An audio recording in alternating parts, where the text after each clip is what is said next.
What is up, everybody? Welcome back to the Swanky Disc Golf Show, or welcome for the first time if this is your first time joining us. We have an exciting show for you today. I am Luke, your host. I'm joined by my co-hosts, Reed and Josiah, and we also have a very special guest today, all the way from Lynchburg, Virginia. He's not, he's still in Lynchburg, Virginia, not all the way from, I don't know why I said that, but we have the man, Jason, Foundation Jason. Who is basically keeping Foundation together from my understanding. No, but he has a lot of cool roles and responsibilities over there. How are you doing, Jason? I'm doing great, Luke. Josiah, Reed, thanks for having me on. How are you guys doing tonight? Oh, man. Tonight, yeah, we record kind of late, so thank you for joining us. This is I'm doing early very for well. us. Yeah, this is real early for us. Early for us. I'm doing pretty well. I played a new disc golf course this past weekend. It was a lot of fun. The weather's starting to look pretty good down here in Georgia. That's I don't know cool. about the other guys, but I've been doing pretty good. Yeah, I actually I went out and played with Mikey and Dakota from Overthrow today. We went out and played Nice. Falling Nice. Creek this afternoon. Did you guys play Falling Creek, Luke and Josiah, when you guys were Did up we here? I don't play think we Falling did. Creek? I don't think you did No. either, right? I didn't No. get out to Falling We Creek. played so. Timbrook, and what was the one we did the bag swap at? I don't remember. Can't remember. I don't remember the name. Sandusky, maybe? Maybe Sandusky. Sounds about right. It's the I one can't where remember. hole 17 is the really gettable par 4. Yeah, that's Sandusky. It's a little Yeah. uphill, but it's like Yeah. 340 or something, Yep. really. We made So. Trevor throw a mini off of that one. Yeah. Good times. So, Yeah. Reed, But did you have a good weekend? Shout out to the Overthrow guys. Dakota has a yarn of mine right now that he is dying an Ultra Ball on for me, which I Okay. am so excited about. I didn't know it was a cool. yarn. It's That's gonna be a actually so hype. yarn. Crazy. I don't know why I chose a yarn. I panicked, and now we're gonna be bagging a yarn. So I don't know, but I've heard of panic purchases for other things, but not discs. I'm very impressed by that. So I panicked and chose yarn. Yeah, found funny. a white K1 yarn that I'm very excited about. But yeah, we played some disc golf this weekend. Filmed that video with those Temu discs that was hilarious yes. and so much fun. Luke has like a 100-foot throw-in with the Eagle Wigs, which is just a fantastic time. hilarious. such So, a yeah. game. Yeah, we got some good disc golf again. Cool. Yeah. I actually played Yeah. a tournament Oh, nice. Oh, this wow. weekend. Yeah. I Yeah. always sneaking in tournaments. It's really funny though How do you even because play tournaments in Colorado? I right now? haven't played disc golf in like 2 months, and we were driving to Denver, and I was like, you know what? I should look up, see if there's any tournaments coming up in like a month or two, and that way we can play that course, and that way we can practice for it. And on the drive over there, we pull up disc golf scene, and there's a flex start happening that day, Ah. and we're like, That's awesome. Don't you love all right, that? we're gonna play a flex start. So yeah, and I actually That's recorded. awesome. I played the course before, so it worked out. And I had like my best tournament round there. I've played like 3 tournaments there, so I actually ended up being really well. So That's awesome. can't putt, but I can throw. So That's right. I can't do either. One of That's us. impressive. Man. Well, Nice. Luke, you Yeah, should let be able us to know putt how- now, right? I mean, Luke, you're putting I'm a every little day, better. right? So I'm a little better. I'm still putting every day. I've hit a plateau though. I really need some like inspiration because I have hit a plateau. I haven't brought my camera out with me in a while. I've just been doing like my bare minimum practice routine, and it's bad. I feel super lazy. I have to get back on the horse Yep. and keep grinding. I need to watch a really inspiring Attack on Titan episode, for sure. and then I will. For those of you who don't know, Jason is wearing an Attack on Titan shirt right now. those who so can't see. that's Oh, awesome. hype. Let us know how you guys are doing in the comments down below. In case you didn't know, if you're listening, this is going to be on YouTube in video. If you're on YouTube, hey, be sure to subscribe, like the video, and let's get into the thick of it. The reason we're here is Jason. Jason, imagine our audience has no idea who you are. How would you, and our disc golf audience has Right. no idea who you are. How would you introduce yourself? I'm gonna assume most people don't know who I am. So I have a big ego, but I keep it in check most of the time. So my name is Jason. I work at Foundation Disc Golf. I am really the customer experience manager which sounds really fancy, and it's accurate in its statement. But I take care of all customer service support. So if you email support at Foundation Disc, or if you go to the online form and submit something, it comes to me. I'm the one that manages that box. So any customer support issues, I manage them. I also print every single order that comes up and pull 95% of the orders, unless it's just like a big one and we have other people help. And then I pack most of the orders as well. Subscription boxes, day-to-day orders, I do all of those things. I also manage our Patreon. Foundation, excuse me, has a Patreon as well. I started doing that last September, and Hunter was very happy to give it over to me because they got a lot going on. Those guys are pretty busy. I know it seems chaotic at times, but they have a lot in their minds, and so they were happy to hand over Patreon, and I was very happy to take over that. So I take care of all the Patreon stuff, do the monthly codes, take care of any Patreon. I do most of the Patreon posts. We do random Patreon posts, and then like like we're doing Brixton card unboxings on Patreon right now over there. So I also, a lot of people don't know this, because so like Foundation is, it's a YouTube channel and e-commerce with retail, but Hunter and them also own a company called Atlas Disc Golf, which makes backpacks, right? Yeah. You guys have talked about the Pioneer before. And so I also am the customer experience manager for there. Technically, it's a unique thing. I'm the only employee for Atlas, of Atlas, because everybody else is owners. Yeah. Like, because Brody, Hunter, Trevor, Brad, Kimberly, they're all technically owned Atlas. So it was very funny. For a long time, I was the only employee at Atlas. But I do the same thing. I take care of all orders for Atlas. And then Atlas bought Disc.dot a little over a year ago. Some people know that, but a lot of people don't. So Disc.dot is actually owned by Atlas. So I take care of all the Disc.dot orders as well. So support for Disc.dot, support for Atlas. I take care of that stuff on a day-to-day basis. So that's what I do that's what my day-to-day job is here in Lynchburg, Virginia. That's awesome. That covers so much. I feel like if you're a disc golfer and even a loose Foundation fan, you have interacted with Jason somehow, whether through Atlas or Disc.dot or Foundation, even if you didn't know it. Yeah. I also get to randomly be in videos every once in a while. Like I'm on the banter last week, and I'm on the banter again this week, which is just always fun. It's a surreal world, because and we'll talk about my life in the disc golf. I remember watching the banter when it was live from the warehouse, and I told these guys, and now I get to be on the banter, so it's super surreal. That is super to cool. do those kinds of things. So I live a blessed life for sure. Amen, brother. So how did you get? I sort of want to know a little bit of your backstory, because I know there's some interesting stuff in there. How did you know about disc golf at all coming into meeting Hunter and them, or tell us a little bit of the story about maybe pre-knowledge of disc golf at all, and then also meeting Hunter and Trevor and them? For sure. I am like so many others, I'm a COVID golfer. I started disc golfing in COVID. I had seen, so I knew this thing called disc golf, and I'd been at places and saw baskets, but that's the extent of it.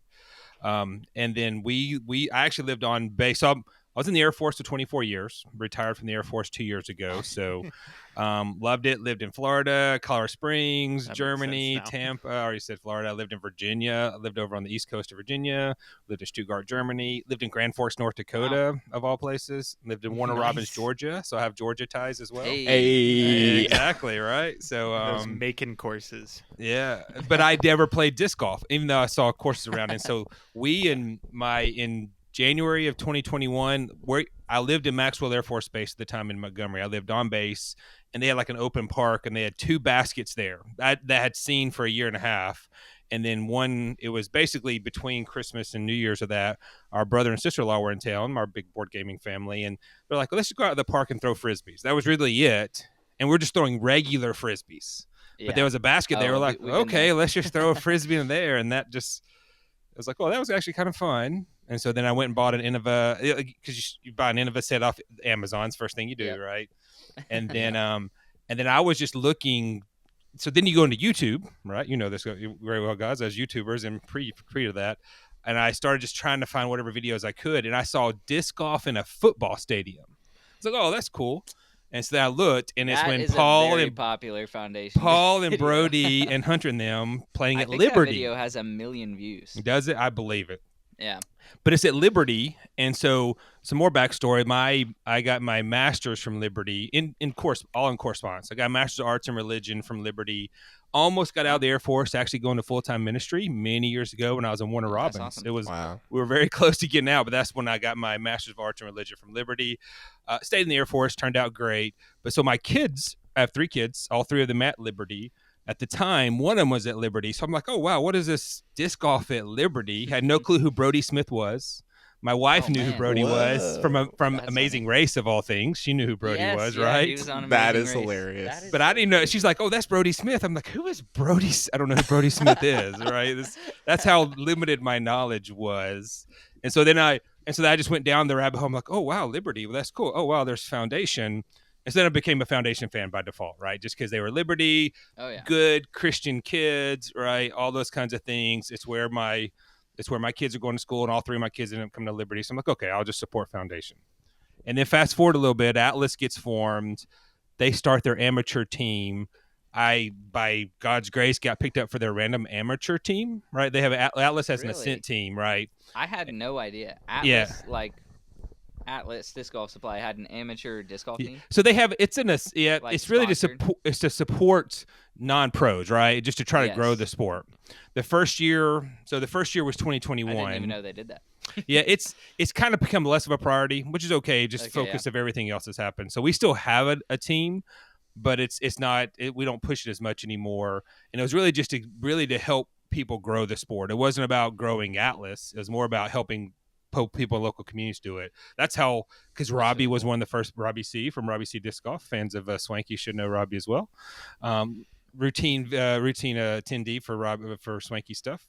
But he was on the team, and so I got on the Ascent team, just whatever, by God's grace. We move here. I reach out to Brad, who owns Atlas and who's the vice president of Foundation, and say, hey, man, I know you guys just opened a store. I'm retiring from the Air Force, going to be in the area. Happy to help in whatever capacity. And then he's like, yeah, sure. Swing by the store, talk to him. And I just start part-time at Foundation. Like, just do like a few hours a week. I work a little bit of the warehouse, a little bit of the store, just filling in. And then over time, they realized, oh, wow, this guy's within the Air Force for 24 years. And I mean, by God's grace, I have a lot of experience, right?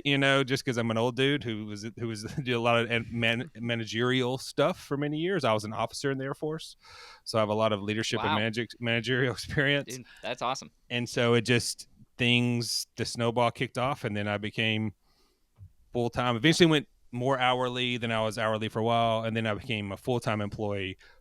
Like full time last September. So only since September I've been actually full time salary on the Foundation side of the house. So that was a very quick run through of the high levels of how I made my way to Foundation Disc Golf. And along the way, so I'll step back. I talk a lot, so if I talk too much, feel free to interrupt me and tell me. That's why we're here. That's why you're here. But I was the same way this weird world happened, I found Robbie C, right? I lived in Montgomery. Robbie's in Birmingham. So I'm watching Robbie C videos. Didn't know he was in Birmingham. And then I see him wear a shirt for a tournament in Birmingham. And so I become part of the Birdie Fam members. And then he does a call out for one of his Vlogmas videos. And I was like, oh, surely somebody's going to be in this Vlogmas video. And he had no volunteers. So even long before I was ever in Foundation, I was in one of Robbie's Vlogmas videos. Yeah, no way. Yeah, it was in 2021. It was, I can't remember what day of the month it was, but it was the used disc videos where we go into Dynamite Disc Iron City, spend $20 on used discs. So I actually got to be in one of Robbie's videos. And then afterward, T and I played like 18 more holes and just talked a lot and realized, oh, wow, we're both Alabama fans and Atlanta Brave fans. Go Braves. And then, board game and all these other stuff. So like that became the genesis of Robbie and I's friendship. And so it's just a weird, I say it's coincidental. I'm a believer. God has a plan. That's where we're at, right? So wait, that happened like before you met the Foundation? Yeah, before I'd ever met Brad, I'd ever met Foundation, I actually knew Robbie just by that very random coincidence, right? I got to be in a video with him and knew Robbie that way. Like I was just one of his Birdie Fam members. So long before I was ever in Foundation stuff, I knew Robbie and met him. And then obviously, I'm not just saying this because I'm on here, but I followed you guys as well. I bought I can tell two discs I own because of y'all as a Pipeline and a River. Yes, I remember. Dude, that is hilarious. I still have both those Pipelines and that River because y'all talk. And this is my early days. Y'all talked about how great they were for beginners. I'm like, okay, well if they said they're great, I got to get the Pipeline and the River. So I still have those discs. We will unpack a lot of what you just said. Something I've been waiting to ask you, because it's something that we've struggled with, is the whole Patreon kind of like paywall deal. Yeah. And I want to know sort of what you and Foundation are doing to ensure that it's like worth it for both the, consumer experience, the fan experience, but also worth it for Foundation to put the effort into. What we do right now is YouTube memberships. Right. And I think if we were to do a Patreon, we have like a Patreon account that we don't use currently because we just never had the time to set it up. Memberships just integrated into YouTube so easily, but there's so many downsides. Like, it is not good at all. Basically, not good at all, because we can post content to them, but it's not ideal. We would love to do Patreon someday. I'm curious what you do to make it worth it all the way around. So for our, in general, what our Patreon is, we have 3 different tiers. Technically, there's a free tier, like you can be a free follower now in Patreon. It used to be where you couldn't even follow people, but now you can, which helps with your subscriber count. But you can see how many are paid and how many are not, right? Because we have thankfully been growing for last year, but we have 3 different tiers, and the different tiers, because we have the retail store, which helps us, right? The $10 tier gets 10% off everything, and the $15 tier gets almost everything. Take it back, not quite everything, but almost everything. And the $15 tier gets 15% almost everything. So we get to offer those additional discounts off our store. So those are 2 big bonuses. We have monthly contests as well, because we'll give away like a signed disc. Like we gave away a signed disc from Ella, a disc I got signed at USDGC we gave away a couple months ago. Or we'll give away a custom, maybe something out of Hunter's bag or Trevor's bag. We'll give that away in a contest every month. And then the other big thing is exclusive content, right? The Heiser Club mailbag is just ask any questions and they answer all the questions. That's an exclusive video that happens every week. They do 1 video a month for all the paid members can have access to the Heiser Club mailbag. And is that right? And then all the paid members get the free video. And then what we start doing, we'll open some stuff up to everybody, just so you can see what we do, and then we'll pop it back and only show, because if you're only a follower, you can see we posted something, but it's like opaque. Blurred. Like you can't see the photo, you can't see the words, you can't see the picture. That's super nice. And so the other thing, like when I took over, I just started doing a bunch of behind the scenes stuff. Like I posted one on Friday that's just literally photos of our team meeting and photos of Brad doing in the bag from the warehouse. Because people, it's going to sound more arrogant than I mean it to, but people want to be part of the team, right? They want to be, people are fans of Foundation because of what Hunter and Trevor and Silas and Connor have done, right? They've created this community of people who just like what the guys do. And those hardcore fans, which I was before I was ever there, love to feel like they're part of it. So we do our best to make them feel part of it by even just showing some behind the scenes photos. We gotten really busy lately, so I've slacked off a little bit, which is my job. So I'm trying to get more photos out. But like if we have like a really cool box of stuff come in, we'll video us unboxing it real quick, or at least take photos of the disc that came in and pop them up on Patreon, so you can say, hey, look at this cool stuff that just hit today or just hit this week. So for a while, I was posting every day for that. It's gotten a little slower, lighter lately, but we're trying to get back to posting every day just for some of that behind the scenes content because of those things. The other big thing that I could say to you guys could think about as you get to there is a lot of the board game folks I follow on Patreon. That's how you have access to their Discord. And that's Robbie's is the same way. Like to have access to the Birdie Fam Discord, you have to be a Patreon member, not Foundation, but that's okay because we're a different entity. But almost all the board game people I follow on Patreon, to be part of their Discord, I don't want to say all, a lot of them, I have to be a Patreon member to be part of their Discord as well. Another thing to think about as you do Patreon. But for me, and this is why I told Hunter and Trevor, or Hunter and Brad, was like on the board game side, it's just that more content or that more detailed content, right? More in-depth stuff. And we're trying to get there. Heiser Club Championship is part of that. Like you have to be an annual member a really cool thing of the Patreon to come to the Heiser Club Championship.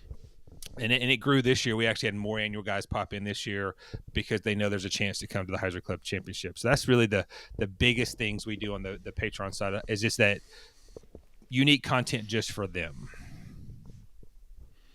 Yeah, no, that's huge. I have more I want to ask, but I'm going to let Reed or Josiah pop in here because they've been quiet. I have 1 million questions. Josiah, do you want to go first or me? No, go for it. Go for it. I just find your story so fascinating. Like, I think when we had Brad on here too, I just felt like y'all are very interesting. You guys have led very interesting lives, and you've come from a variety of backgrounds and done a lot in your life. Obviously, I think that all of us kind of like found disc golf together. These like COVID golfers, like we're not really COVID golfers. We messed around with it before, Right. but if we were all being honest, we like got serious during COVID, you know? Right. And so like I feel like we all have this very shared experience. But I want to ask you about board games. Yeah, bring it I on. love board games. We all love board games. And so if you had to tell me, you talked about board game YouTubers and like all these groups that you follow. Yeah.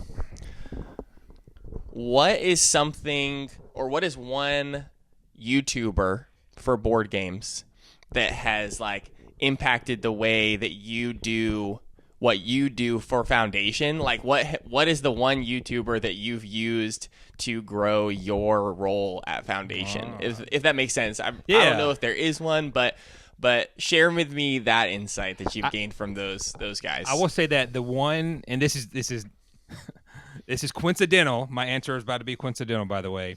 But Okay. So the one person who I follow the most is Jamie, who I get the most for the kind of things we do is Jamie Stegmaier. Jamie Stegmaier, owner of Stonemaier Games, designer. For those who don't know, Jamie Stegmaier owns a company called Stonemaier Games that release Scythe, Viticulture, Wingspan is his biggest one, Wormspan, among other games. I say it's coincidental because literally Robbie and I just interviewed him like a week and a half ago.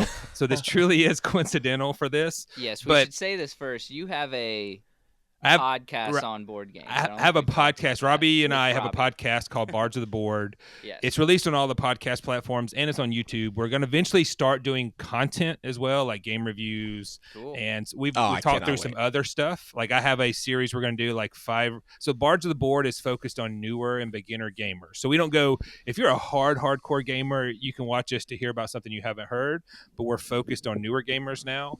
But like I have a series where I'm going to do like 5 reasons why Terraforming Mars could be good for a newer player, because there are things about heavy games that newer players could like. 5 things about Wingspan that a newer player may like, right? So we're going to do some content on that. That's really cool. But Jamie, awesome. what's fun about Jamie's very customer focused and he's very experience focused, right? Not that the customer is always right, because the customer is far and away not always right? But we want that customer. I say we as Foundation, I want every customer who contacts us to feel special, to feel personal, right? Like I intentionally, and this is years of being in the Air Force, a lot of my stuff, I was in IT, which became cyber. And so which is very customer focused anyway. And so whenever I email folks, I intentionally use their name. It sounds silly, but like if they email me, if I see their name, I say, hey John, how are you doing today? Hope you're having a good day. And then go into this. Like I have to try to have a conversation. That's very much Jamie Stegmaier is very focused on the customer experience to make sure that customer knows we think about them individually, whether they spent $10 or $110, right? We value you the same. I'm not going to treat that $110 patron more than the $10 patron, because we want you to feel special about being there, because I want to be that way as a customer, right?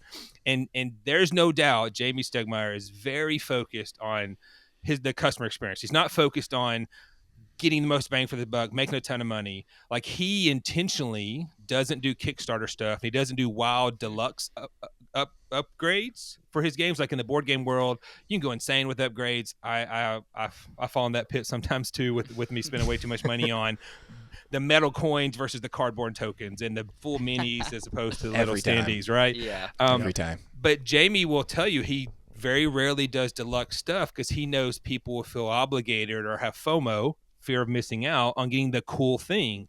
So he has made the decision, I'm just not going to do that much, because he doesn't want people to feel obligated. And he'll routinely say, hey, you don't need to own all my games. There may be 2 games of ours you like. You don't need to buy all of our games. Don't feel that obligated. And Foundation, truly, we're a retailer, But if you come into our store, we are not pushing you to buy more discs than you need. We actually, if you're a newer player, we'll push you to our used section way before we push you to the new discs. I'm not just saying that. That's a true statement, because we know if we give you the best customer experience possible, you're going to come back and buy more discs. Whereas if you come in and I give you that, that Zeus, you're a brand new player, and I give you, the $25 Ledgestone Zeus, is that really going to be the best disc for you? No, let's go find the $10, beat in Valkyrie or something that you could come back, or you can get the $5 DX one, and maybe that flies really great for you. I still have a DX Valkyrie in my bag that works sometimes. So, and then that way you come back. So it's a great question. I appreciate that, Reed. He is definitely the side. I follow Jamie a lot for a lot of different, and a lot of good things come out of those conversations for sure. Out of the conversations he has, he also has a conversational style of YouTube stuff.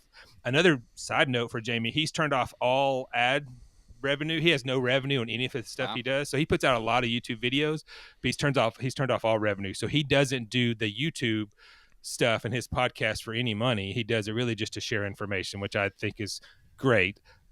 I'm not going to do that because I like to be paid for what I'm doing, right? That guy has money. But Jamie has done that, which is an admirable quality for sure. Oh yeah. Yeah, that is a fantastic answer, Jason. It took a question that may not have made sense to a lot of people, and that was incredible. For those that don't know, I haven't had a chance to watch the episode that you guys did with Jamie yet, but when I saw that you had posted that, I texted the guys. I was like, "You don't understand. No one in this chat probably understands, but this is like a tech YouTube channel or tech podcast starting up, and then interviewing Tim Cook as their first interview. Like that's their first rollout.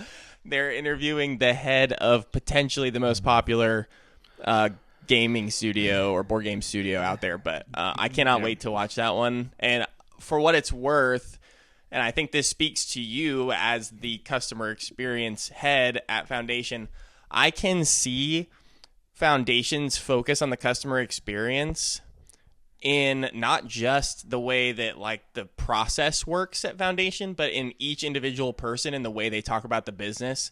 Like you guys are always talking about your people and your community before you talk about anything.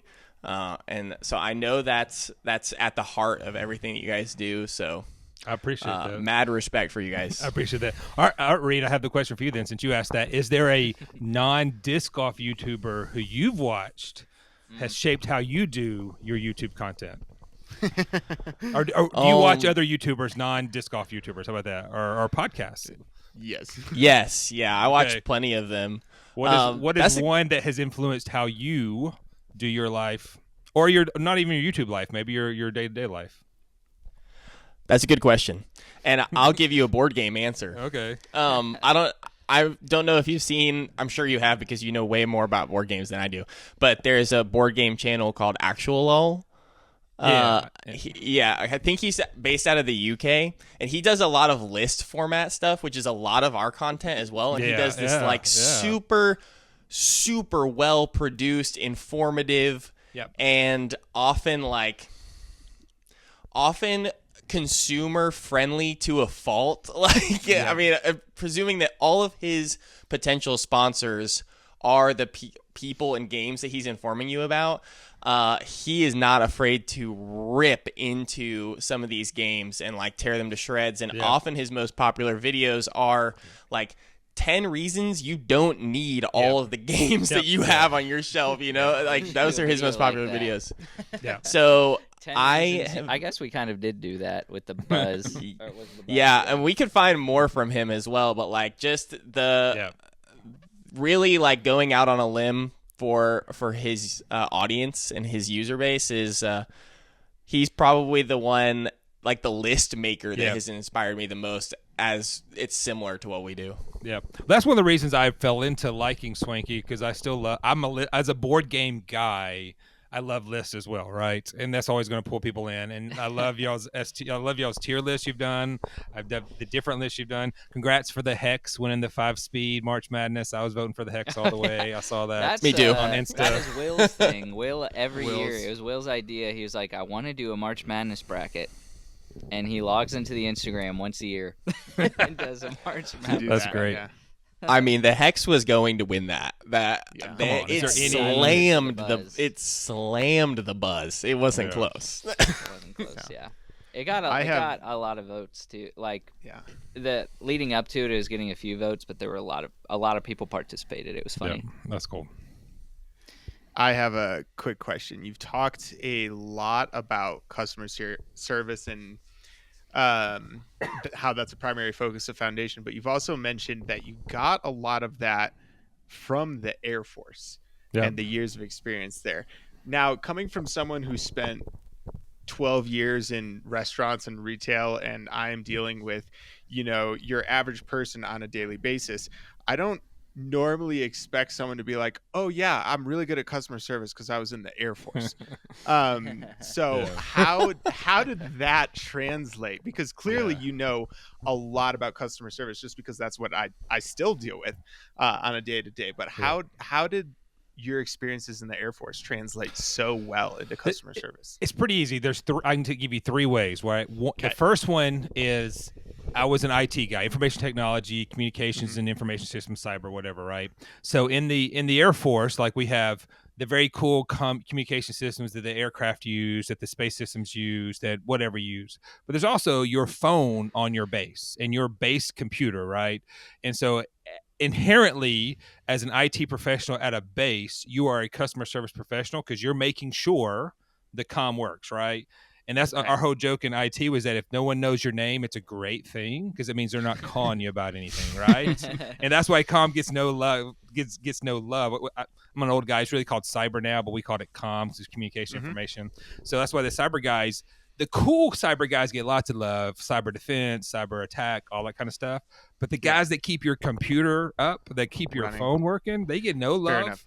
And if they know your name, okay, that's a bad thing because you're getting called a lot, right? The second area is that in the military, especially in the Air Force, you have general officers, the big bosses who run stuff. They have junior officers that work for them called executive officers, right? It's really it's a super high strung admin professional, executive assistant. And so I was an executive officer as a second lieutenant for a full bird colonel. So a guy had been in for 26 years. I've been in 2 years, and I'm his executive officer just because of situations. So you get thrown right into the fire. So you have to learn very fast. But you are by default, for your boss, you're working with everybody to get stuff done. So you have to very quickly learn to be like a customer service kind of rep because they're all a version of a customer. Even all those lieutenant colonels who are one rank below my boss are like customers for the boss and to the boss. It's a symbiotic relationship. So you have to learn how to make sure they're happy and getting what they need to do, while also still cracking the whip and telling them what to do, right? That's the best thing about customer service is telling somebody no, but telling them with a smile on your face in a really nice way. That's the greatest thing, right? That basically tell somebody they're wrong and they're not going to get it, but they agree with you after you talk to them, right? And then the third way, and I did that twice in my life. When I was a brand new second lieutenant, and then when I was at the 10-year point as a major, I did that for a 1-star general. Like I got most of my gray hair from that time because it was very stressful. Came home with migraines most night. My wife will tell you that it was rough, but I learned a lot, and I'm thankful because it made me who I am. And then towards the end of my career, I was managing this program called the Air Force Fellows. We basically I was at that point had been in the Air Force 20 years. And we were sending majors and lieutenant colonels who had been in for anywhere from 10 to 15 years to different academic institutions for a year to do professional development. So they may go to Harvard for a year, or they go to Stanford for a year, or they go to a think tank for a year, like the Atlantic Council or the Council of Foreign Relations in D.C., or they go to a nuclear lab like Sandia or Los Alamos. So these cats and dogs go for a year to all these locations. Now they're used to being supported by a base, but now they're nowhere near a base, and they're coming back to Jason for all of their supports. I need to take a day off. I need to go on vacation. My pay's messed up. My medical's whatever. So I had a shop of 4, but it became a lot of me having to take care of them. And essentially they were all customers, but they're all my peers, and some were higher ranked than me. And so it was the same way, like it was a no-fail job. If this cat or dog needed something, I had to take care of that no matter what time of day it was. And so between those 3 different areas, you just learn very quickly how to just do the stuff, but you also learn the important side of it, because especially that last job with those folks who were out in the middle of Los Alamos, New Mexico, right? Or that's California actually, but they don't have anybody there to support them. So they're calling me back because they need help because their pay got messed up or their leave got turned off or whatever that is, or haven't got my assignment for my next location yet. So when you realize the importance of who they are, like they were a major or lieutenant colonel, but they could have been anybody. They just needed someone to help them out. And that's often the case is for me at the end of that email is they just want someone to help them out, right? If there's something wrong, they just want to know someone's at the end of that line and they're taking care of them. And so that it became a forced function upon me with those years in the Air Force, but I'm thankful for it. No, that's awesome. That makes a lot of sense in the customer service world. It's also funny too, because like and this is going to sound much worse than it is, but there's I've yet to have a stressful day at work in over almost 2 years of foundation. Because even when because I'm not on the content side, and when the YouTube channel had issues twice, like I wasn't part of that, so thankfully I didn't have to worry about that kind of stress. But even then, it's like, okay, I thankfully have been in crazy, not dangerous jobs, but crazy jobs that was insane stress. That there's no stress at foundation. There's no stress in doing that. Not from my experience, but for those guys that they're coming up in the life, and you guys are the same way. There's stress that comes up that you just have to work your way through. Absolutely. No, I was going to ask sort of what day to day, who are you typically interacting with? Like, what is the vibe, the relationships like when you're working at foundation day to day? Yeah, great question. It's every week, day to day, I'm working with Brad. Brad and I both work at the warehouse full time. Yep, all business Brad. His desk is over there. The main community desk is really my desk since I'm there all the time. So that's the guy I'm dealing with most of the time. We have a bunch of the we call them the kids. The kids off Liberty Disc Golf team work at foundation. Some work just at the warehouse for part-time hours. Some work just at the store for part-time hours, and some do a little bit of both. So I see Noah works there Monday and Wednesdays. Christian works Tuesday and Thursdays.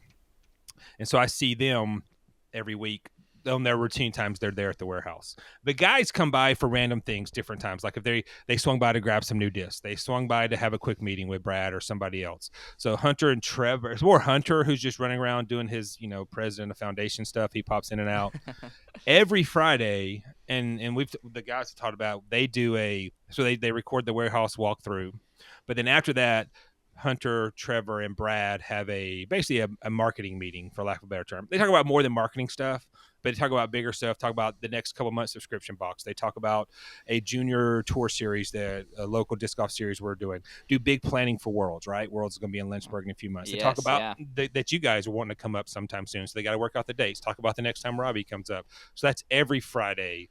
And while I'm not part of that whole meeting, aspects of customer service pop into that meeting, or I'll sit in. I'm working the computer, listening on the meeting because they just have it open, and I'll pop over if I need to add something to it, because we're increasing our subscription boxes. We're working through things like that. Those kind of things come in, and then so that's kind of the routine week to week.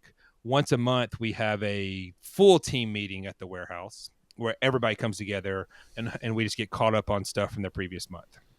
But it's the only time we're ever all together, and then they have the banter every week. So those of us who get pulled up to the banter between Brad and I will go over there and shoot the banter at the store, which is also the studio. For those who haven't been there, the foundation studio is basically right behind the wall of the store. And then we also, the last thing that's a weekly thing is we still have our foundation tag matches.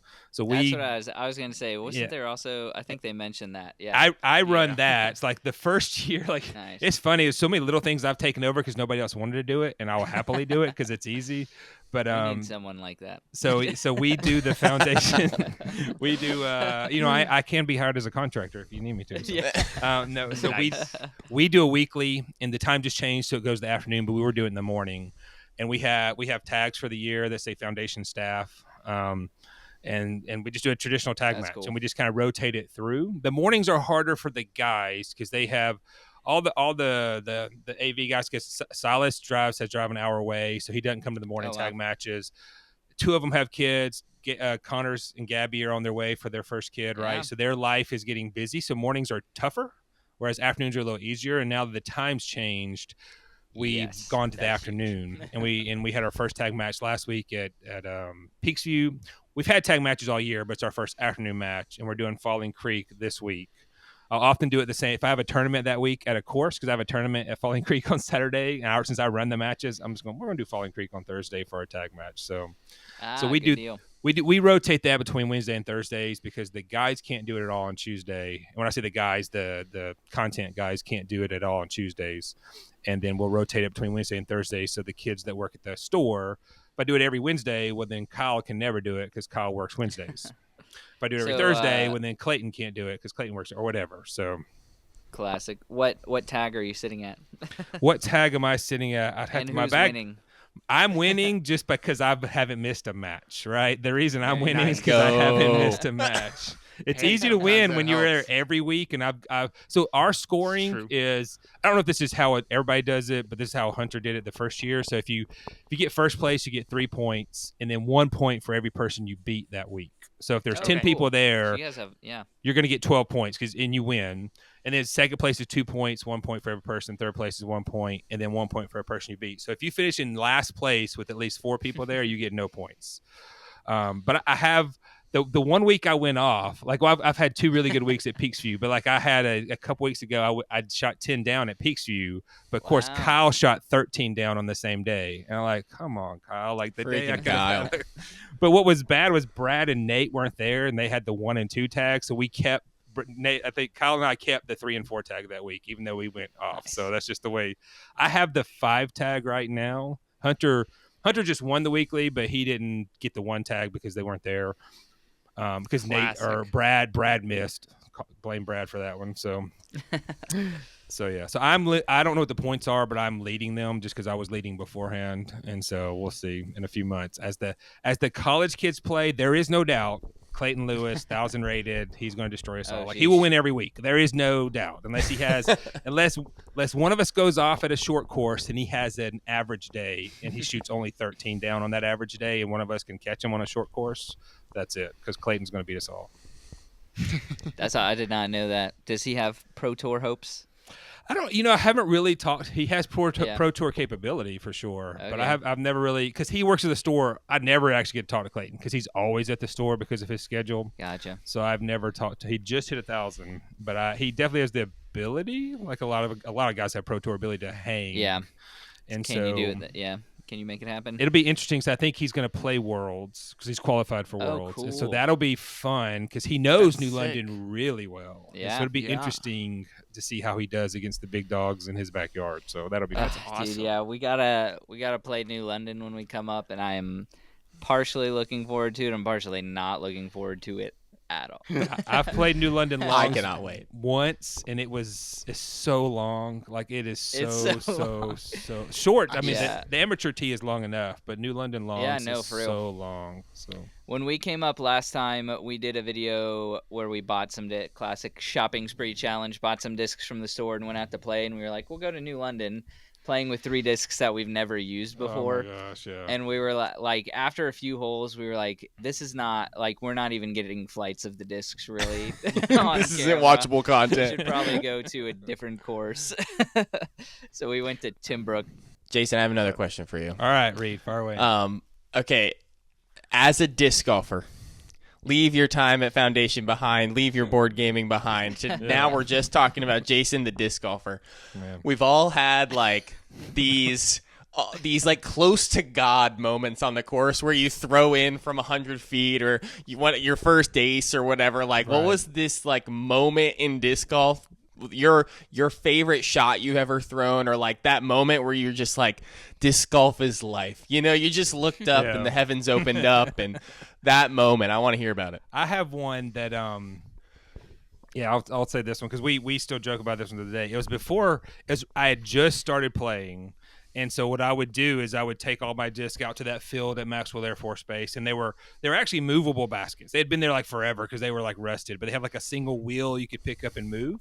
Oh, and cool. so I had set them like 250 feet apart from each other, and I would just throw. I didn't know what disc did what, right? So I threw literally every disc from one basket to the next, right? Not understanding putter versus mid versus over versus understable, all those kind of things, right? And so me and my wife and my youngest son, Ryder, who's a sophomore at Liberty. The only one who will actually play disc golf with me every once in a while, Ryder will. And so we were out there going back and forth. We just throw from one back to with basket, back and forth, right? So this isn't on the course, but this is the story that's fantastic. So we go back, and like they think we're done. I'm like, no, we're gonna do it one more time. And then I threw. It was a DX T-Bird from a star set. I threw it, and in midair, like we're 250 feet away. In midair, I said, well, if it goes in the basket, we're done. And it just dropped right in the basket. Let's go. And it was just so, like, to this day, we're like, oh my gosh. Because I think I was in mid-throw, and they're like, oh, we got to go again. And I was okay, well, if this goes in, I didn't think it was going to go in because I had just released it. I didn't have no clue. And then they're like, if it goes in, we're done. And so that's our very happy moment for sure for doing that. I don't have an actual round ace. I have a number of aces. They're like, player 3 or player 4 off the tee, but I don't have an actual in-round ace yet. So I think I have a total of 6 aces, but none of them were actually in the middle of a round. So when that day happens, that'll probably be it. Opinions on that on that subject. So and most of mine. Oh, well, actually, I think every one I have is at Timbrook of all places. So that's funny. Yeah. Luke says that because when we were reviewing the Kratos, he threw 2 shots off of a tee. With one, he threw the premium Kratos, and then he threw the base plastic Kratos, and he aced with the base plastic. And I was like, dude, you just got the first ever Kratos ace. I'm so sure that was the first one. Yeah. And he's like, it wasn't an ace, it was my second shot. And I was mind blown. I was like, that is an ace, brother. I don't know what to tell you. I only have one true ace in my entire life. One first shot in the middle of disc golf. It wasn't like a rated round or anything. Yeah. But Robbie would consider that number 2 throw an ace. He'll tell you that. So understanding most content creators would. They're that way. Hey, an ace is an ace, man. Come on. I'll tell you a little Stonemeyer games trivia involving Robbie. So also Stonemeyer, Jamie's a big disc golfer, really big disc golfer, forehand dominant player. Jamie's a big disc golfer. He picked up awesome. COVID. He plays every week. Like he posts on his Instagram account about playing every week. He actually can. He posted he went to a disc golf store in St. Louis and was getting his forehand up to like 64 miles an hour. Like I'm like, wow, because he played a lot of Ultimate as well. So anyway, but he has a line of he has a bunch of Innova discs because he's an Innova player. And so he does custom runs of discs that he sells on his site.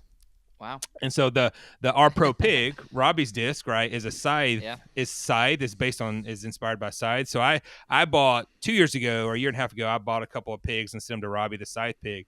And Robbie's first actual on air, like actual live content creator ace that was pure ace was with the pig I gave him. But it also, according to Jamie, is actually the first ace he knows about with that pig as well. No one. This is the first time he knows that somebody said they aced with that pig. So Robbie, on a foundation video, aced with a pig. The Scythe R Pro Pig. The Scythe R Pro Pig. Oh, did that happen more recently? It was last year. It was on his February his first trip up. They were actually down North Carolina. I remember a video because they were like, we never get aces on the channel or something. And they didn't see it either because they couldn't see the basket, but they threw it and they heard the chains.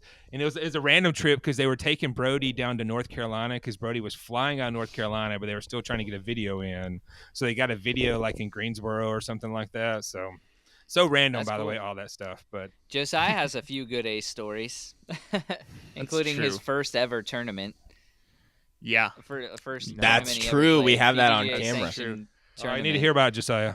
Well, it was funny because my first ace ever came in a practice round for my first tournament ever, and I was practicing with Will and. There was literally a couple just sitting. When I say like on the tee pad, they were having a picnic like on the tee pad. And so we fortunately I was playing playing MA3, so I was playing the short tees, and there was a long tee and a short tee, and they were on the long tee. So we told them hey, just so you know, there's some disc golfers who might be in the way, yada yada. But we were going past them, and the dude was like, what in the world are you doing?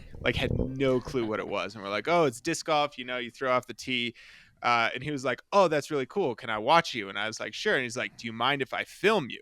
And I was like, yeah, no problem. And he was like, so how does it work? And I was like, yeah, so you just the basket's over here. You got the tee pad and you just throw it. And and it went in. And Oh my so, gosh, like, that's awesome. and have then that 2 video. weeks later, we were playing the tournament, and I had played the first round. And in the second round, it was a shotgun start. So we got up to hole 1, and Luke came to visit I had and watched just like moved the from second Maine. round. Yeah. Yeah, he had just moved, just drove Literally down, just, came, right? Like just. Yeah, it was like the day Yeah. before. Oh, wow. And it was funny because I stepped up to the tee and I saw him pull out his camera, and this was early in the days where it was like you recorded everything just in recorded it. case. Yeah, Like you yeah. record like you nothing. And so I knew that's what he was doing. And it was a 280-foot wide open hyzer in the tournament.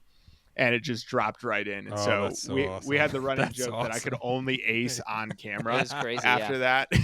All of his Oh, that's- all of his aces are on camera, and his Yeah. first tournament ever, he got an Yeah. ace, Yeah. and it's like It was super pretty annoying. It Because is there's people that go unbelievable. years. Like I'm only 3 years in, but I'm 3 years in without an actual round ace, right? Actual Yeah, I've never card, had an an ace I in-tournament put ace. on a card, right? Like on UDisc Yeah. or something like that. Well, Reed, I'm gonna come back to you, Reed. What is the heavens open in disc golf as amazing moment?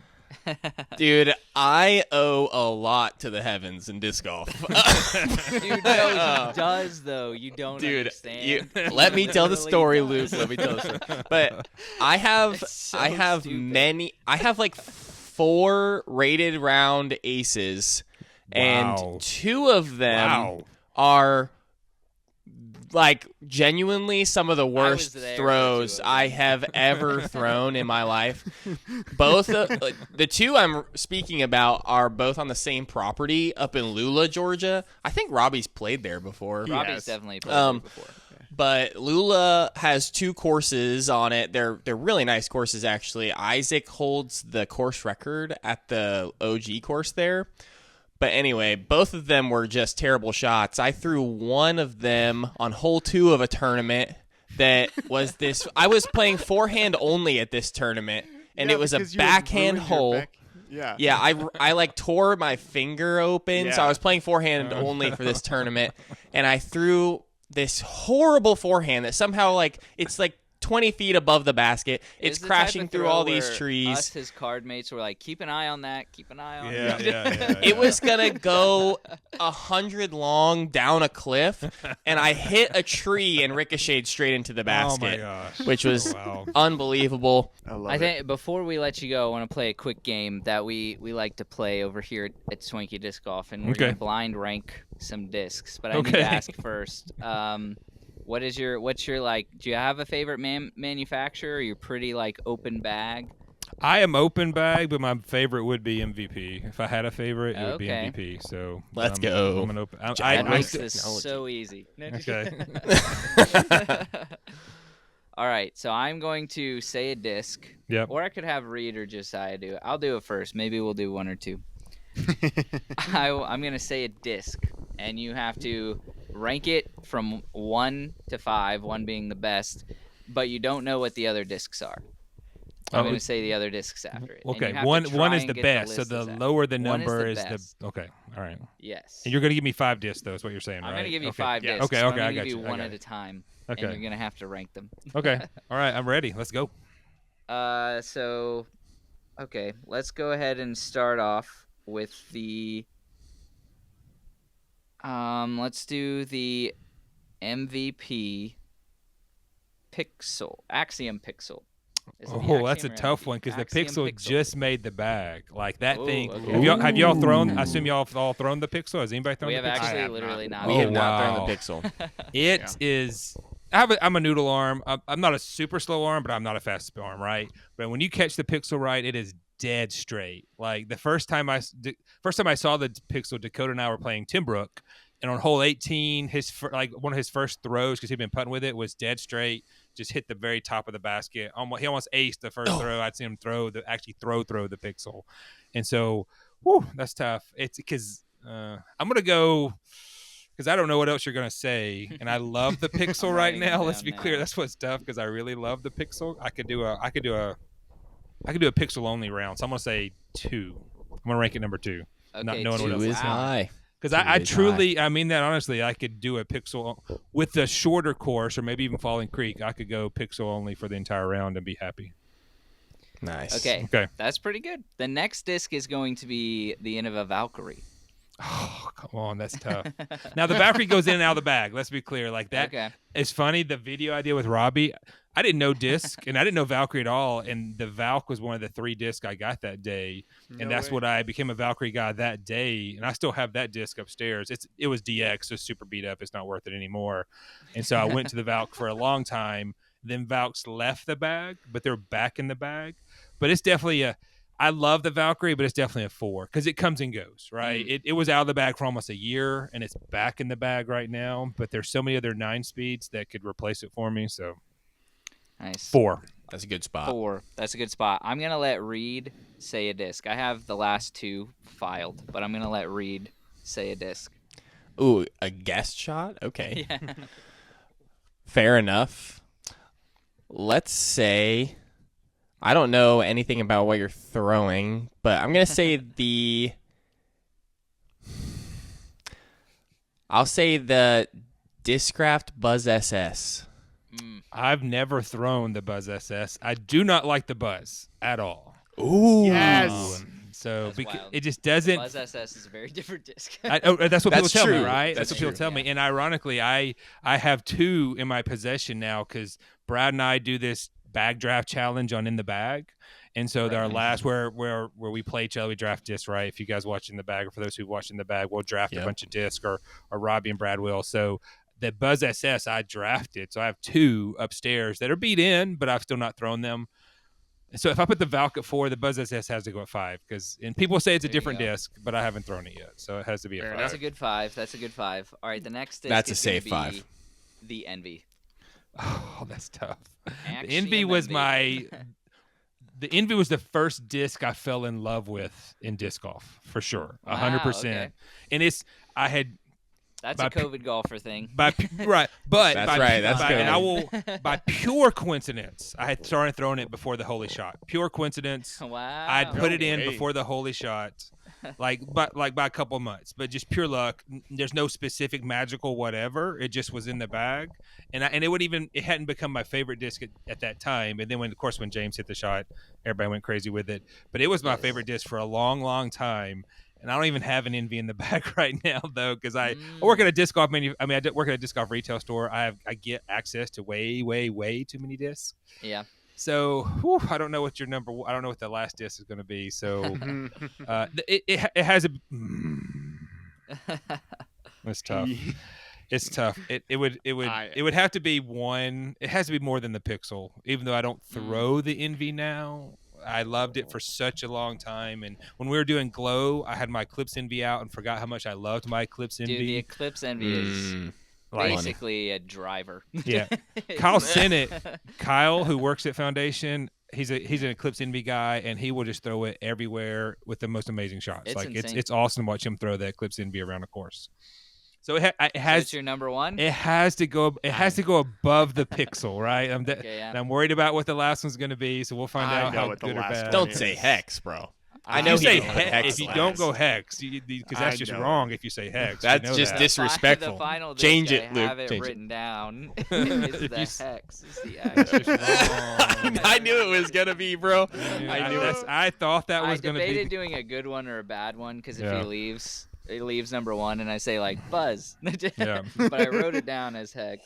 I'm How a do you feel about your hardcore list? hex Do you guy. feel It good has about it would. Okay, yeah. I'm a hardcore hex guy, though. I throw the Origin more because I have a Robbie Dude, beat Origin it. is great. It- I it actually is- back both. So It is. understand. I actually back both Content too. creators love Yeah. the Origin. I have a We know Neo Origin that Robbie gave me. Robbie got it beat in Uh-huh. great, and I love that disc.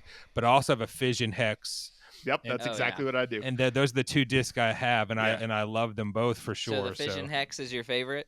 It would be my favorite of those. It would definitely be my favorite, right, for sure. So, but what's funny about the Origin, we talk about like there's a handful of discs in the warehouse that we always say these are the most overlooked disc, and the Origin, without doubt, is the most for people who love the Diamond, right? Because the Diamond's are our most popular disc out there. Talking about an understable, great newcomer disc. Yeah. The Yeah. Origin is one of the most overlooked discs that's just as good in its own way for beginner players. So, Team Origin all the way. Slower Yeah. speed. Yeah. On Dude, our, all my we homies just love did a the video where the Origin was on the list, and we ended up not picking it. We picked the Mako 3, but the Origin's great. One of our most viewed videos is actually us saying the top 5 most overrated discs. And Yeah. this was just after James Conrad hit the holy shot. Yeah. And you could not. We put the Envy on the list because you could not buy an Envy Right. for less than like $50. They were selling for like just a like Electron firm Envy on eBay. It was like $50, so we called it overrated. Right. But now people watch that video and they have no idea that it was posted Right. 3 years ago or whatever. Right. And they're Yeah. like, what They is get wrong so with mad. you? Yeah. I'm like, you guys don't understand. Right. It was. I was going to ridiculous. say that you getting an Envy in the bag 3 months before the shot was a great financial Yes. investment. Right. It was. Very good time to be an Envy buyer. I remember that summer I was an Envy seller at the I'm time. sure. And they had what's funny is I got a few extra because it had been in like the Gyropalooza box the year before, Oh, yeah. like the factory Oh, that's seconds. And so right. Dynamic Discs Iron City had just their leftover boxes they had broken apart and were selling the electrons for like $5 and $8 each. So I bought a few of those. So I have I still have them, my factory second electron Envies that I bought for like $8 each or something like that. So Yeah, the Envy will go down as possibly the greatest like throwing putter of all time. but I don't throw it in neutron at all. I don't like soft neutron or neutron Envy. Yeah, I like Prism and I like Eclipse, and the Eagle Envy's great. I love the way it feels. So, but Electron is still what I go back to. nice. Do you have any before you go? Do you have any really cool discs or anything really cool in your collection that would? I'll Impress give you a couple. Right, I have Yeah. one that I have. Brad and I, Hunter may still have two. Probably the rare, they're a rare disc in Foundation history, but they're like discs that 100 made or 200 made. Oh yeah. We have one of the rarest discs in all of Foundation history. They were by accident for a subscription box last year. We had 20 Electron proxies made, and I'm not with my disc because my discs are upstairs on my Heiser rack. But we have 20 proxies got made with this particular stamp. We were putting on other things. It was on the Envy or on the Hex actually, but for some reason we had 20 Electron proxies came in, and so like 16 of them just went out in subscription boxes. So if people have a unique Electron proxy from last year, there's literally only one of 20 in the entire world for Foundation. So that's I threw it for a long time, and I'm like, oh, this is my special baby. I can't do that anymore.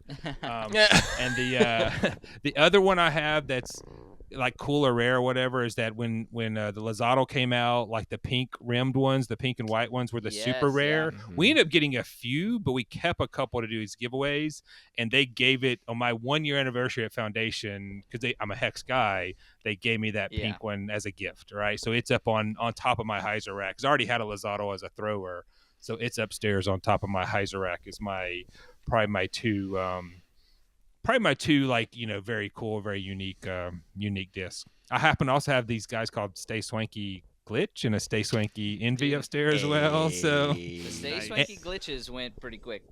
Let's The go. Envy's not so much, the Envies but- hung out for a while, but again, Yeah. like premium plastic Envies, even at the warehouse, don't sell as well as Gotcha. base plastic Envies do. So Yeah, and I think not as many people know about the Prism Plasma Envy Light. yeah, They're pretty similar to the Eclipse ones. They fly like a fairway driver. They're wild. Yeah. They're awesome. Yeah. But thank you so much for joining us, Jason. Do you have any final shout-outs? no, I Comments, thanks places for. people can find you. So you can find it's a funny thing. You can find Barge of the Board is on Barge of the YouTube, Board. Facebook, Instagram. That's me and Robbie's podcast, but we're also going to start doing other content on Instagram. I'm Fantastic February Disc Golfer, which is kind of odd, but if for those who've heard me talk about it, every year in February and for 10 years, my family and I do a challenge. We play a different board game every night, and we called it Fantastic That's cool. February. And so we even have if I turn the camera around, you could see score sheets. We post them every year and keep them up during February, but we're in March now.